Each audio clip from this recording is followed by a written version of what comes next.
नवरात्रि के 9 दिनों में माँ दुर्गा के अलग अलग स्वरूप की पूजा की जाती है। शास्त्रों के अनुसार नवरात्रि के पहले दिन माँ शैलपुत्री की पूजा की जाती है। शैलपुत्री माता को उमा, सती और हेमवती आदि नामों से भी जाना जाता है। देवी के 9 रूपों की पूजा उपासना बहुत ही विधि विधान से की जाती है। इन रूपों के पीछे तात्विक अवधारणाओं का परिज्ञान धार्मिक, सांस्कृतिक और सामाजिक विकास के लिए आवश्यक है। माँ दुर्गा को सर्वप्रथम शैलपुत्री के रूप में पूजा जाता है।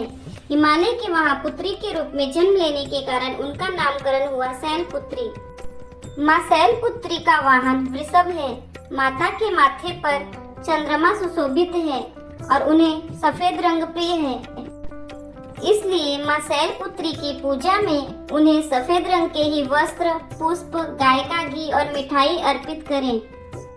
मान्यता है कि विधिवत माँ शैलपुत्री की पूजा से जीवन में शांति और सुख समृद्धि का वास होता है। वहीं माँ शैलपुत्री के पूजन के पश्चात मंत्र जप, आरती और कथा पढ़ना भी जरूरी माना गया है। तो आइए जानते हैं माँ शैलपुत्री की कथा। माँ शैलपुत्री ने अपने पिछले जन्म में दक्ष प्रजापति के यहाँ पे पुत्री के रूप में जन्म लिया। उनका नाम सती था और उनका विवाह भगवान शिव से हुआ। एक बार जब सती के पिता प्रजापति दक्ष यज्ञ कर रहे थे तो उन्होंने सारे देवताओं को इस यज्ञ में सम्मिलित होने के लिए आमंत्रित किया, लेकिन अपने जमाता भगवान महादेव और अपनी पुत्री सती को आमंत्रित नहीं किया। लेकिन सती को अपने पिता के यज्ञ में जाने की बहुत इच्छा थी। माता सती का प्रबल आग्रह देखकर भगवान शंकर ने उन्हें यज्ञ में जाने की अनुमति दे दी। सती जब घर पहुंची तो सिर्फ माँ ने ही उन्हें स्नेह दिया। बहनों की बातों में व्यंग्य और उपहास के भाव थे। भगवान शंकर के प्रति भी तिरस्कार का भाव था। दक्ष ने भी उनके प्रति अपमानजनक वचन कहे। इससे माता सती को बहुत ही दुख और क्लेश पहुंचा। वे अपनी पति का यह अपमान नहीं सह सकी और योगा अग्नि द्वारा अपने को जलाकर भस्म कर लिया। इस दारुण दुख से व्यथित होकर भगवान शंकर ने उस यज्ञ का विध्वंस कर दिया। यही माता सती अगले जन्म में शैलराज हिमालय की पुत्री के रूप में जन्मी और शैलपुत्री कहलाई। मान्यता है कि माता सती ने फिर हिमालय की पुत्री शैलपुत्री के रूप में जन्म लिया। पार्वती और हेमवती भी इन्हीं देवी के अन्य नाम हैं। माँ शैलपुत्री का विवाह भी भगवान शंकर से हुआ। माँ शैलपुत्री को स्नेह, करुणा, धैर्य और इच्छा शक्ति की देवी माना जाता है। इनका महत्व और शक्ति अनंत है। माँ दुर्गा की दूसरी शक्ति की पावन कथा। माँ दुर्गा की 9 शक्ति का दूसरा स्वरूप ब्रह्मचारिणी का है।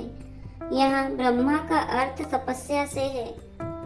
माँ दुर्गा का यह स्वरूप भक्तों और सिद्धों को अनंत फल देने वाला है। इनकी उपासना से तप, त्याग, वैराग्य, सदाचार और संयम की वृद्धि होती है। ब्रह्मचारिणी का अर्थ तप की चारिणी यानी तप का आचरण करने वाली है। देवी का यह रूप पूर्ण ज्योतिर्मय और अत्यंत भव्य है।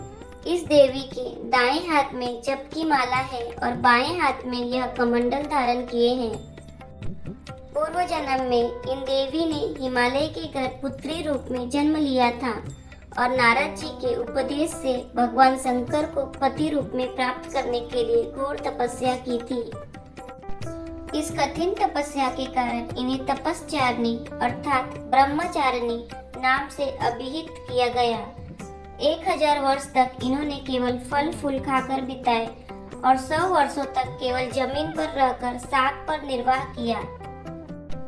कुछ दिनों तक कठिन उपवास रखे और खुले आकाश के नीचे वर्षा और धूप के घोर कष्ट सहे।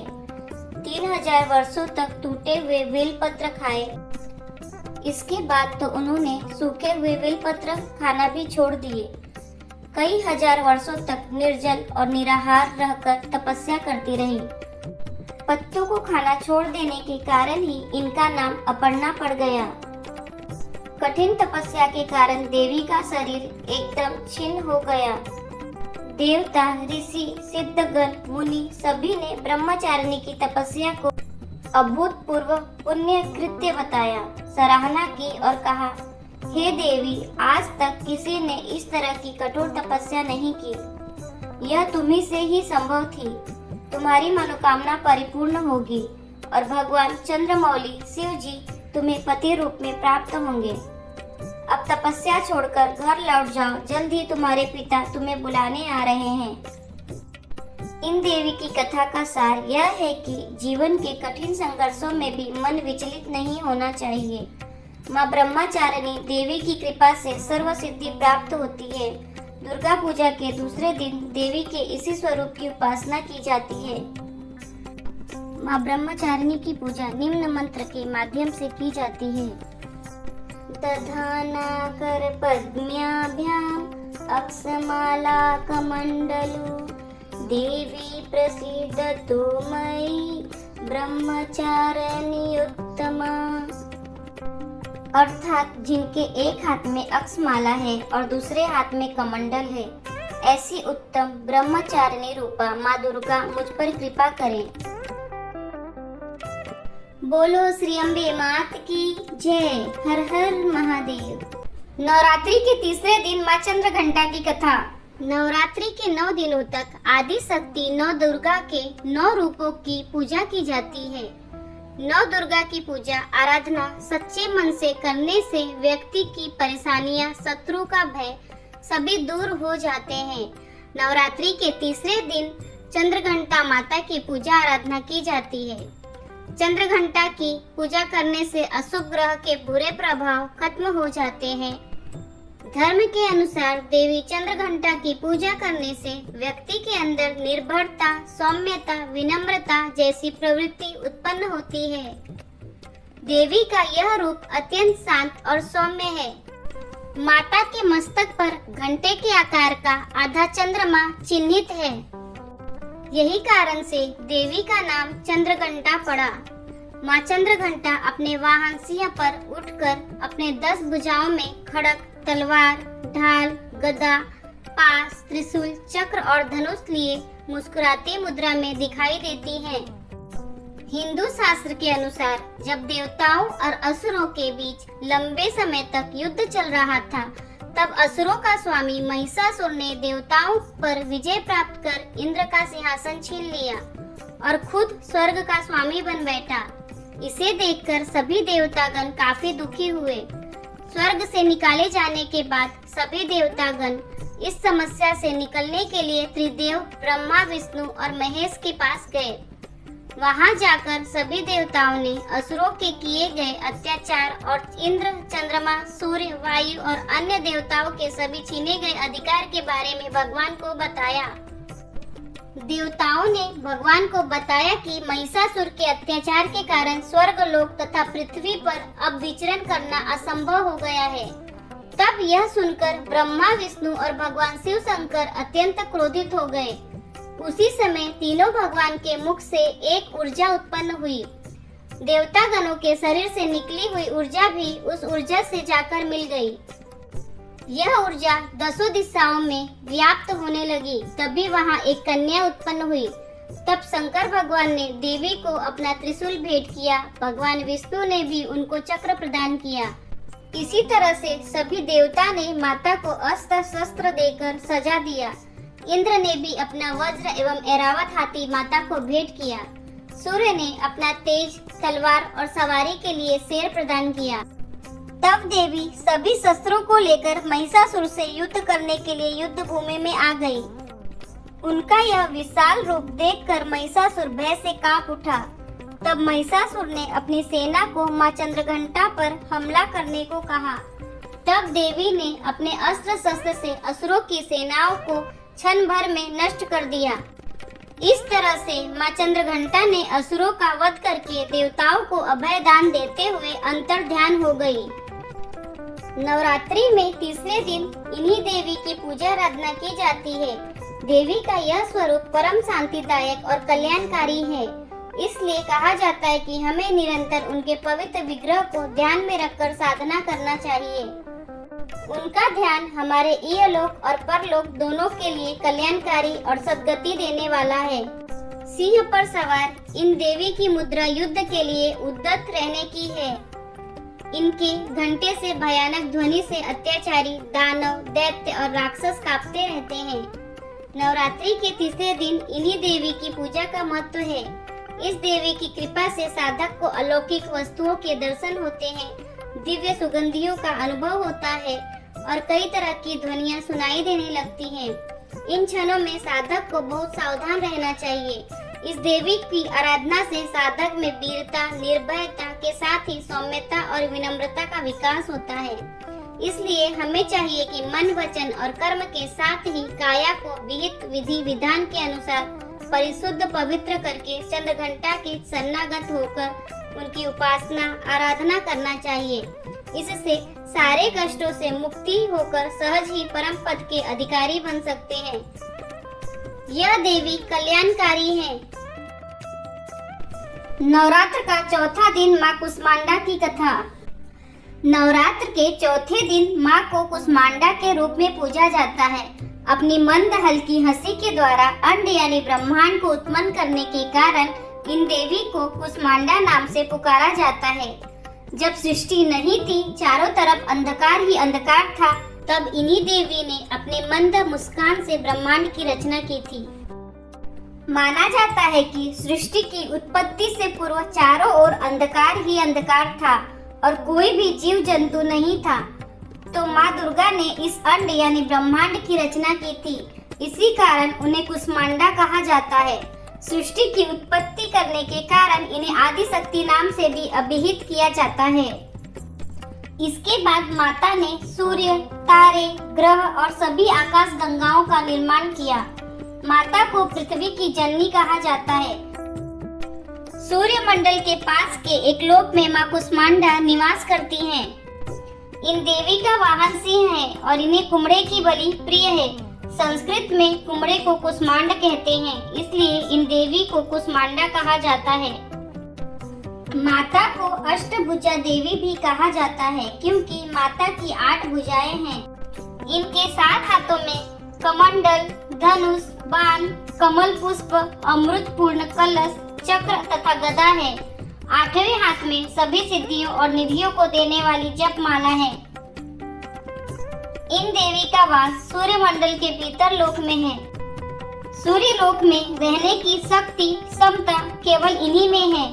इसलिए इनके शरीर की कांति और प्रभा सूर्य की भांति दैदीप्यमान है। इनके ही तेज से 10 दिशाएं अलौकिक हैं। ब्रह्मांड की सभी वस्तुओं और प्राणियों में इन्हीं का तेज व्याप्त है।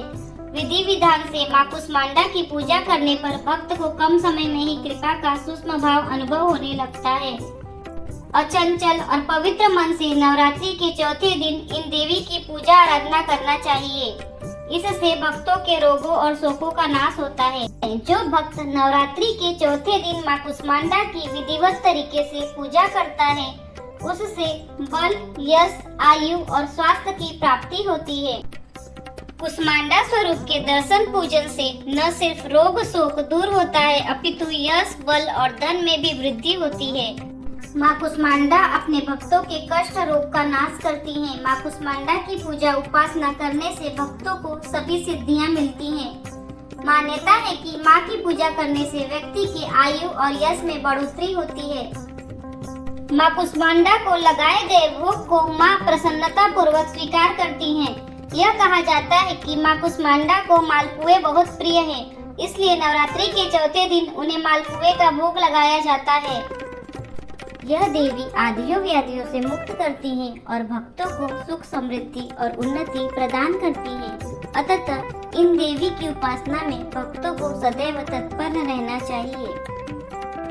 जय माँ अम्बे, हर हर महादेव। माँ दुर्गा की 5वीं शक्ति स्कंद माता की पावन कथा। पहाड़ों पर रहकर सांसारिक जीवों में नवचेतना का निर्माण करने वाली स्कंद माता नवरात्रि में 5वें दिन इन देवी की पूजा अर्चना की जाती है। कहते हैं कि इनकी कृपा से मूढ़ भी ज्ञानी हो जाता है। स्कंद कुमार कार्तिकेय की माता के कारण इन्हें स्कंद माता नाम से अभिहित किया गया है। इनके विग्रह में भगवान स्कंद बाल रूप में इनकी गोद में विराजित हैं। इन देवी की 4 भुजाएं हैं। ये दाईं तरफ की ऊपर वाली भुजा से स्कंद को गोद में पकड़े हुए हैं नीचे वाली भुजा में कमल का पुष्प है। बाईं तरफ ऊपर वाली भुजा में वर मुद्रा में है और नीचे वाली भुजा में कमल पुष्प है। इनका वर्ण एकदम शुभ्र है। ये कमल के आसन पर विराजमान रहती हैं, इसलिए इन्हें पद्मासना भी कहा जाता है। सिंह इनका वाहन है। शास्त्रों में इनका काफी महत्व बताया गया है। इनकी उपासना से भक्त की सारी इच्छाएं पूरी हो जाती हैं। भक्त को मोक्ष मिलता है। सूर्य मंडल की अधिष्ठात्री देवी होने के कारण इनका उपासक अलौकिक तेज और कांतिमय हो जाता है। अतः मन को एकाग्र रखकर और पवित्र रखकर इन देवी की आराधना करने वाले साधक या भक्त को भव सागर पार करने में कठिनाई नहीं आती है। इनकी पूजा से मोक्ष का मार्ग सुलभ हो जाता है। यह देवी विद्वानों और सेवकों को पैदा करने वाली शक्ति है, यानी चेतना का निर्माण करने वाली। कहते हैं कालिदास द्वारा रचित रघुवंशम महाकाव्य और मेघदूत रचनाएं स्कंद माता की कृपा से ही संभव हुई है। भगवान शिव और माता पार्वती के पुत्र कार्तिकेय को स्कंद के नाम से भी जाना जाता है।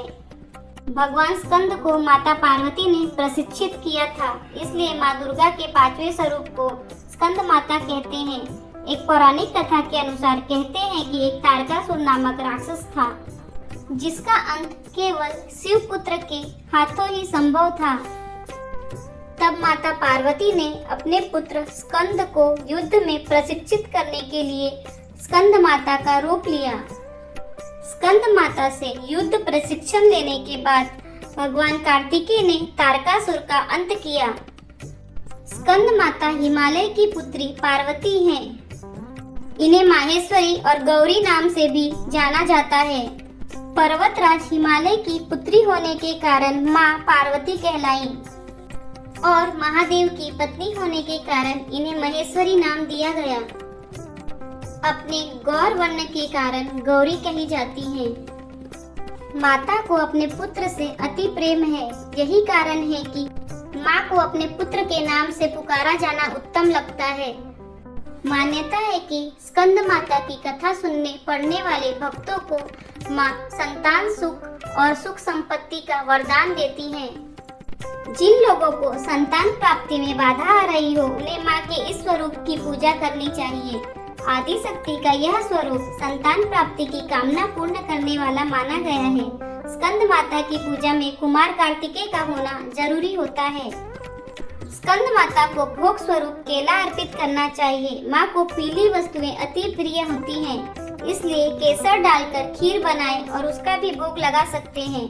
जो भक्त देवी स्कंद माता का भक्ति भाव से पूजन करते हैं, उसे देवी की कृपा प्राप्त होती है। देवी की कृपा से भक्त की मुराद पूरी होती है और घर में सुख शांति एवं समृद्धि रहती है। स्कंद माता की पूजा में धनुष बाण अर्पित करने का विशेष महत्व है। इन्हें सुहाग का सामान अर्पित करना चाहिए। नवरात्र के 5वें दिन लाल वस्त्र में सुहाग की सभी सामग्री, लाल फूल और अक्षत के समेत माँ को अर्पित करने से महिलाओं को सौभाग्य और संतान की प्राप्ति होती है। माँ की कृपा से बुद्धि का विकास होता है और ज्ञान का आशीर्वाद प्राप्त होता है। माँ की कृपा से पारिवारिक शांति की प्राप्ति होती है। माँ की आराधना से शुभता की प्राप्ति होती है। मान्यता है कि जो इस दिन माँ स्कंद माता की सच्चे दिल से पूजा करता है, उसकी ज्ञान में वृद्धि होती है। संतान प्राप्ति की इच्छा रखने वाले लोगों के लिए माँ स्कंद माता की पूजा आराधना बेहद लाभकारी है। पौराणिक कथा के अनुसार तारकासुर नाम का एक राक्षस था।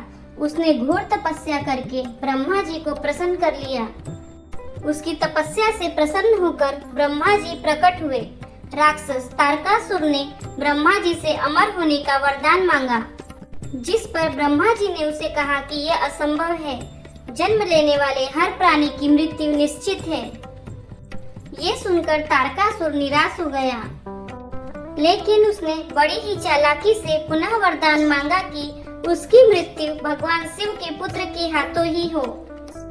उसका ऐसा वरदान मांगने के पीछे उसकी ये सोच थी कि उसे लगता था भगवान शिव तो कभी विवाह करेंगे नहीं, तो उनका पुत्र भी नहीं होगा।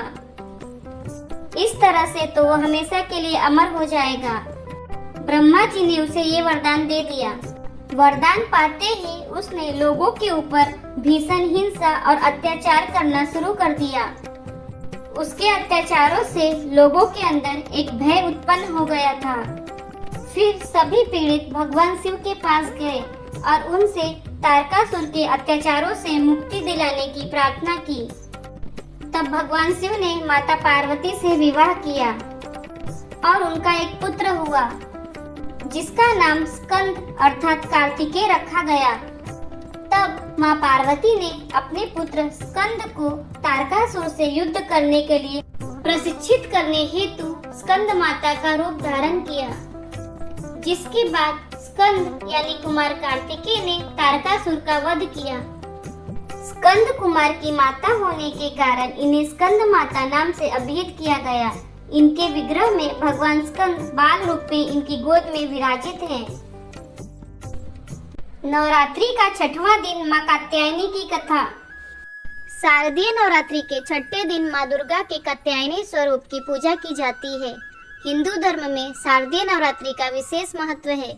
कहते हैं कि इन 9 दिनों में माँ दुर्गा की पूजा उपासना से माँ की कृपा प्राप्त होती है। इन 9 दिनों में माँ दुर्गा के 9 स्वरूपों की पूजा की जाती है। शास्त्रों में माँ कात्यायनी का रूप करुणामयी है।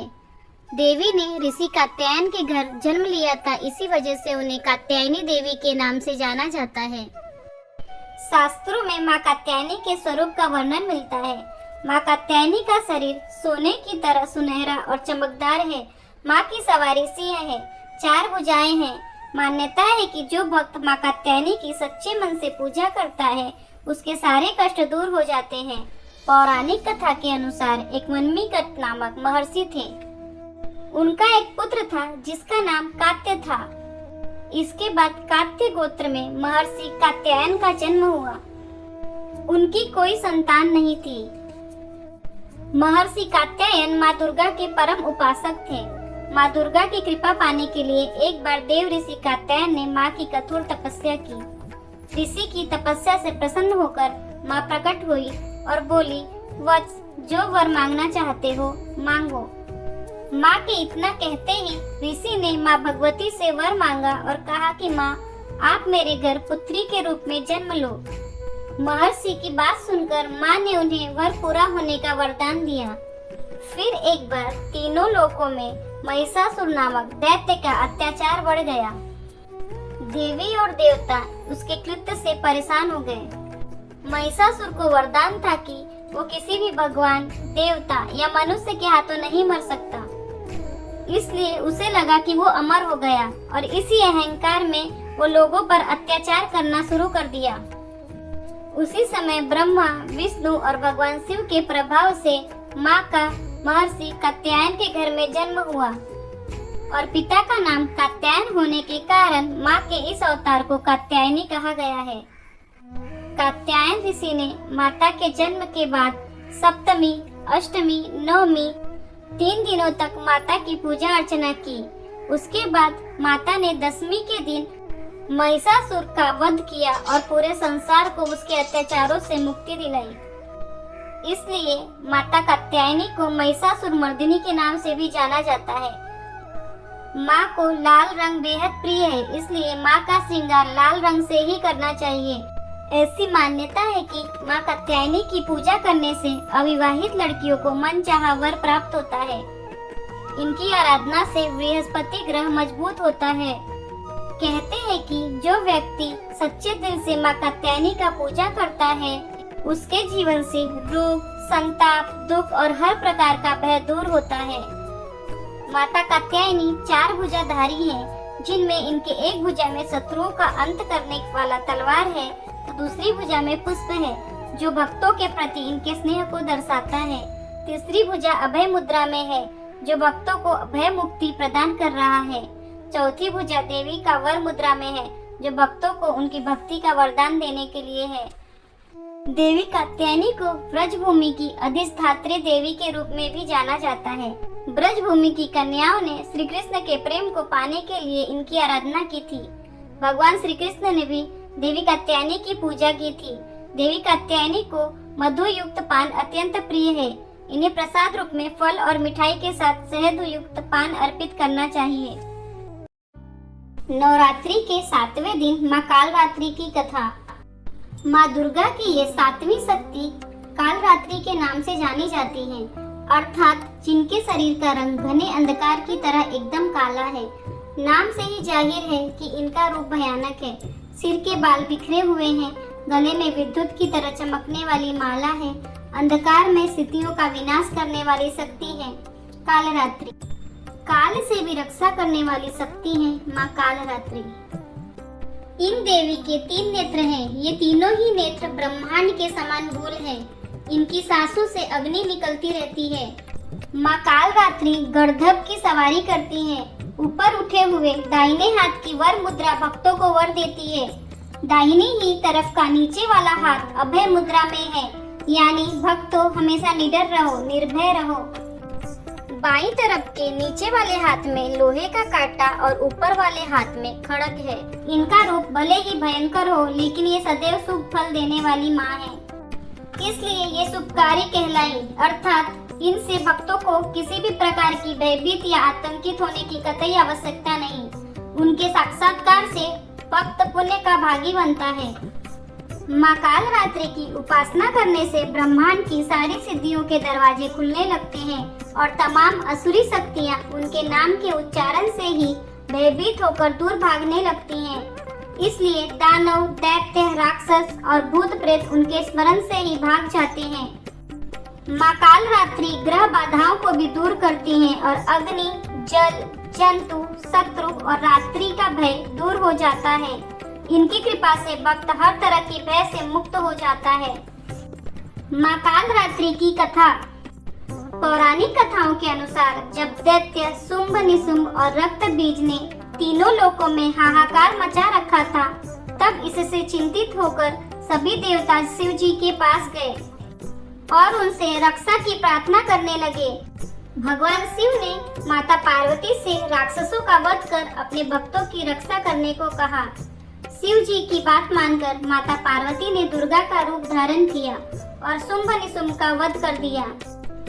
जब माँ दुर्गा ने दैत्य रक्त बीज को मारा तो उसके शरीर से निकले रक्त से लाखों रक्त बीज दैत्य उत्पन्न हो गए।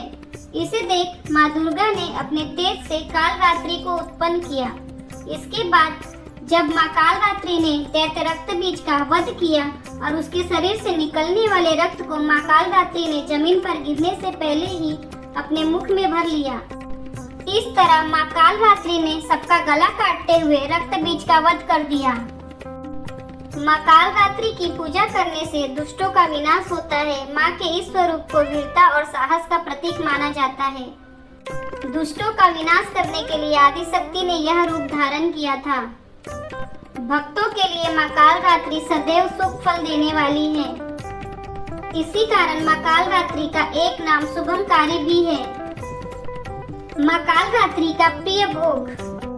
माँ कालरात्रि को गुड़ व हलवे का भोग लगाना चाहिए। इससे वे प्रसन्न होती हैं और भक्तों की मनोकामना पूर्ण करती हैं। नवरात्रि के 8वें दिन माँ महागौरी की कथा। नवरात्रि के 8वें दिन माँ दुर्गा के 8वें स्वरूप आदि शक्ति महागौरी की पूजा की जाती है। 8वें दिन की पूजा देवी के मूल भाव को दर्शाता है। देवी भगवत पुराण में बताया गया है कि देवी माँ के 9 रूप और 10 महाविद्याएं हैं। सभी आदि शक्ति के अंश और स्वरूप हैं, लेकिन भगवान शिव के साथ उनके अर्धांगिनी रूप में महागौरी सदैव विराजमान रहती हैं। इनकी शक्ति अमोघ और फलदायिनी है। महागौरी की पूजा माता से भक्तों के सभी पाप धुल जाते हैं और वह व्यक्ति अक्षय पुण्य का अधिकारी हो जाता है।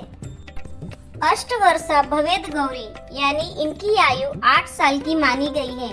इनके सभी आभूषण और वस्त्र सफेद हैं, इसलिए उन्हें श्वेतांबर धरा कहा गया है। देवी भागवत पुराण के अनुसार महागौरी का वर्ण रूप से गौर अर्थात सफेद है और इनके वस्त्र व आभूषण भी सफेद रंग के ही हैं। माँ का वाहन वृषभ अर्थात बैल है, जो भगवान शिव का भी वाहन है। माँ का दाहिना हाथ अभय मुद्रा में है और नीचे वाले हाथ में दुर्गा शक्ति का प्रतीक त्रिशूल है। महागौरी के ऊपर वाले हाथ में शिव का प्रतीक डमरू है। डमरू धारण करने के कारण माँ को शिवा के नाम से भी जाना जाता है। माँ का नीचे वाला हाथ अपने भक्तों को अभय देता हुआ वर मुद्रा में है और माँ शांत मुद्रा में दृष्टिगत हैं। देवी के इस रूप की प्रार्थना करते हुए देव और ऋषिगण कहते हैं, सर्व मंगल मांगल्ये शिवे सर्वादि साधिके शरण्ये त्र्यंबके गौरी नारायणी नमोस्तुते। शिव पुराण के अनुसार महागौरी को 8 साल की उम्र में ही अपने पूर्व जन्म की घटनाओं का आभास होने लग गया था। उन्होंने इसी उम्र से ही भगवान शिव को अपना पति मान लिया था और शिव को पति रूप में पाने के लिए तपस्या भी शुरू कर दी थी। इसलिए अष्टमी तिथि को महागौरी के पूजन का विधान है।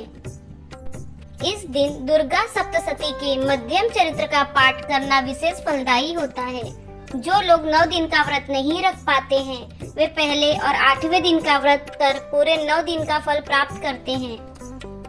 देवी भागवत पुराण के अनुसार देवी पार्वती अपनी तपस्या के दौरान केवल कंदमूल, फल और पत्तों का आहार करती थी। बाद में माता ने केवल वायु पीकर ही तप करना आरंभ कर दिया था। तपस्या से माता पार्वती को महागौरव प्राप्त हुआ और इससे उनका नाम महागौरी पड़ा। माता की तपस्या से प्रसन्न होकर भगवान शिव ने उनको गंगा में स्नान करने के लिए कहा। जिस समय माता पार्वती गंगा में स्नान करने गई, तब देवी का एक स्वरूप श्याम वर्ण के साथ प्रकट हुआ जो कौशिकी कहलाई और एक स्वरूप उज्जवल चंद्र के समान प्रकट हुआ जो महागौरी कहलाई। माँ गौरी अपने हर भक्त का कल्याण करती है और उनको सभी समस्याओं से मुक्ति दिलाती है। माँ महागौरी अपने भक्तों के लिए अन्नपूर्णा स्वरूप है। यह धन, वैभव और सुख शांति की अधिष्ठात्री देवी है। सांसारिक रूप में इनका स्वरूप बहुत ही उज्जवल, कोमल, श्वेत वर्ण और श्वेत वस्त्रधारी है। देवी महागौरी को गायन संगीत प्रिय है और यह सफेद वृषभ यानी बैल पर सवार है। अष्टमी तिथि के दिन नारियल का भोग लगाने की परंपरा है। भोग लगाने के बाद नारियल प्रसाद रूप में बांट दे। नवरात्रि के 9वें दिन माँ सिद्धिदात्री की कथा। माँ दुर्गा जी की 9वीं शक्ति का नाम सिद्धिदात्री है। ये सभी प्रकार की सिद्धियों को देने वाली है। नवरात्रि पूजन के 9वें दिन इनकी उपासना की जाती है। इस दिन शास्त्रीय विधि विधान और पूर्ण निष्ठा के साथ साधना करने वाले साधक को सभी सिद्धियों की प्राप्ति हो जाती है।